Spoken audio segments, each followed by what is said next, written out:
So you decided to move to another country, leaving your family and friends behind. You bought a house that presents plenty of signs of mold in the walls, you have no way of heating the house, and the humidity is at an all-time high. You are a quarter century old and basically bought yourself a house to experiment with.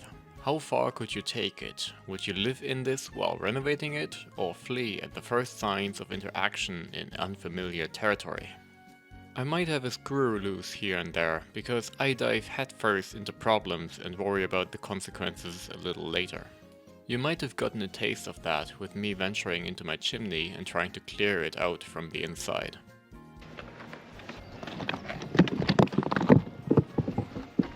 So, it is April. You took care of electricity and everyday needs like a device to cook food with, as well as a fridge and your bed. Everything is sorted. Time to rip out all existing walls and find the mold. Equipped with a gas mask, I was prepared to face the evil. It didn't take too long until I was greeted by a literal mold tree.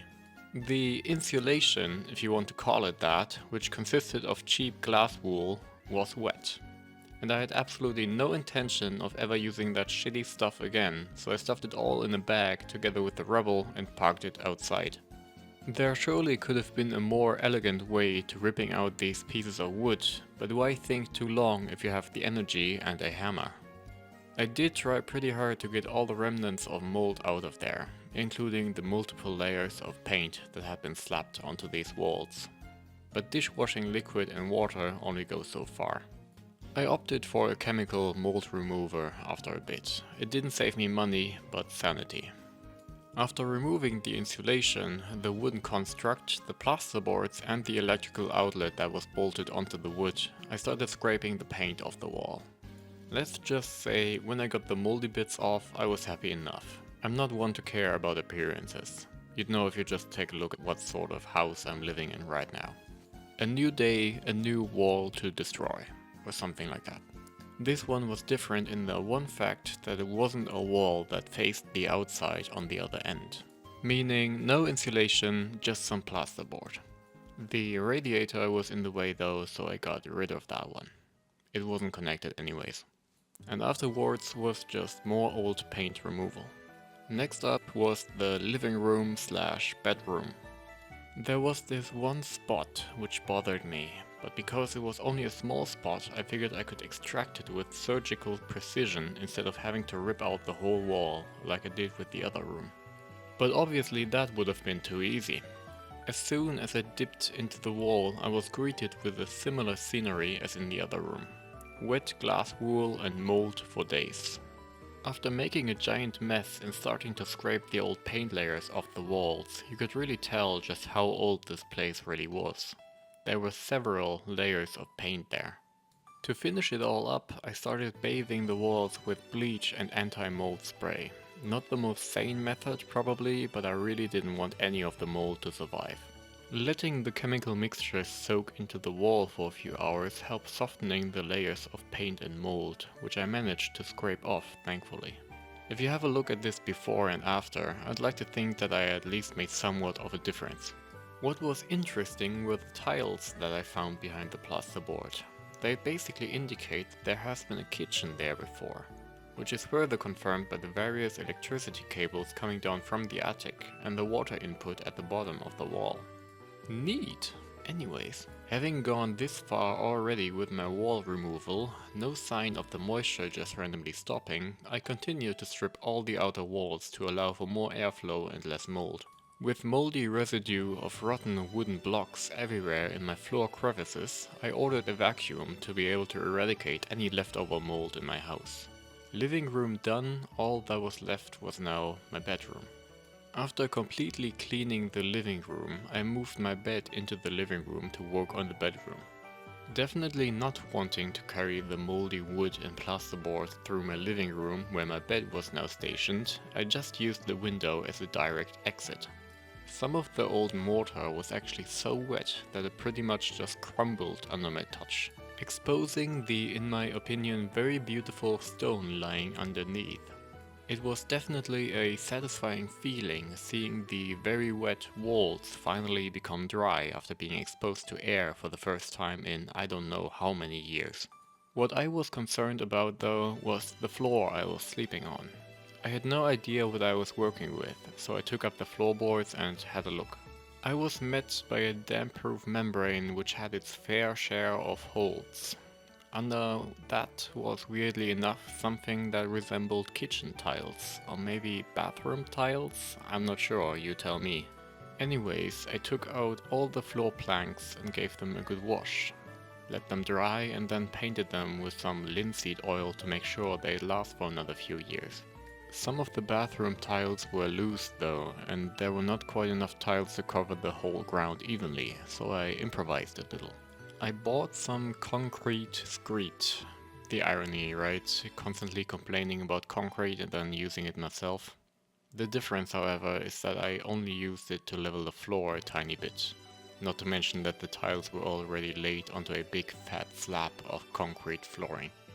After making sure everything was dry and ready, I laid out a layer of new damp-proof membrane, followed by a layer of underfloor insulation. The perfect stage to lay the floorboards back onto. Some more improvisation to fill the gaps was needed, but some pallet wood filled the gaps somewhat neatly. And that is very much still the setup that I'm sleeping on 1.5 years later. I got a plan, don't look at me like that.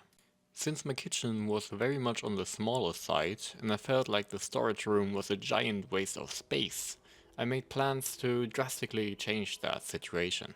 And what was needed for that was a second pair of hands. You might have met my friend Jacob before in a different video. Well, this right here was one of the reasons he came over to help. I wanted to get rid of a wall. The wall connecting the kitchen and the storage room to be exact. I very much made sure there wasn't a load-bearing wall, even going as far as asking my mentor to drive down to my house and make sure for me, since she definitely has more experience with construction and the likes. So we got to work. Stripping off the external plaster was pretty easy. What came next was the enormous amount of very old bricks we were presented with. This whole job was very much a get in and get back out kind of adventure. We had one day to rip out the entire wall, clean it back up and connect everything concerning plumbing, electricity and everything else back together so we could actually live, eat and sleep without being in the middle of boxes or without running water. With the limited space that we had to constantly move things from A to B to keep things somewhat clean and not obstructing us when working. Essentially, we were working on 2 rooms at the same time, one of them being a storage room and the other one the kitchen. No, I have not done this before. I can definitely say though, my lack of the right tools for the job didn't make us stop trying. I used a jigsaw to cut through the wooden planks which were used as a frame to hold the bricks in place and a hammer to finish the job with nothing but conviction and raw force. After getting rid of everything in the way, I made some rough cuts into the plasterboard with a hammer and a chisel. We started dismantling it, being now met with a very much more pristine looking wooden frame. We were done on that side for now, so we switched back to the kitchen to dismantle everything that was left. It was very much more of the good old ripping out old and moldy glass wall and destroying some plasterboard with hammers. I gotta say, it was pretty nice being able to see through the wall. After some admiring though, we started taking out the sledgehammer and dismantled the last piece which was in the way. It was very much one giant frame meant for being a frame for a wall. While I very much am not the type to care about looks too much in the interior of my house, I still wanted to make it all seem somewhat tidy. Because this was about to become one big kitchen, I definitely wanted to do it now while it was still dirty and I didn't have any stuff in here that I cared about getting dirty. Removing a whole wall would naturally bring a lot of dust and rubble, so it was time for a big cleaning session. After cleaning the majority of pretty much everything, we got started on reconnecting the water supply back to the sink. We were, however, very much exhausted, so instead of trying to figure out how to reconnect the drain, we improvised with a bucket under the sink. We might not have drainage, but at least we had running water. The place was clean, so we could move some stuff back into the old storage section to make room for the air mattress for Jacob, have a shower and call it a day. The next day rolled around, and with fatigue from the day before, there was still some more work to be done. Mainly figuring out how to connect the drainage in the new place with the old setup. In hindsight, not very well. The bucket under the sink had been made a semi-permanent addition to my kitchen until I went out and bought some new pipes. Don't worry, I plumbered it properly a few days after. Yes, plumbered is a word, I think. That problem being postponed left us with the task of needing to install the shelving back onto the walls. This was very much a task that I would not have been able to do alone, quite in contrast to the task of reconnecting the drain. So we got on with measuring some space, drilling some holes and slapping some shelves onto the wall. A job that even with 2 people can be quite challenging. These shelves aren't necessarily light, so one had to hold the shelf in place while the other drilled them onto the wall. I think we both got our workout sorted for the week, Jacob though especially. Seeing as these shelves are still in place today, I'd like to think that we did a good job. As a farewell gift, I abducted Jacob and dragged him onto a mountain. Look at his face. He was very happy with his gift. After he left, I did a major rearrangement of my kitchen, finally putting the fridge into a corner where it wasn't constantly in the way, used my little camping table for all of my food preparation utilities, and properly wired the electrical sockets to be usable. What followed in the months after that was a slow but steady decline in temperatures and my very first winter in the house without any heating. As to how and why this happened, however, is a story for another video.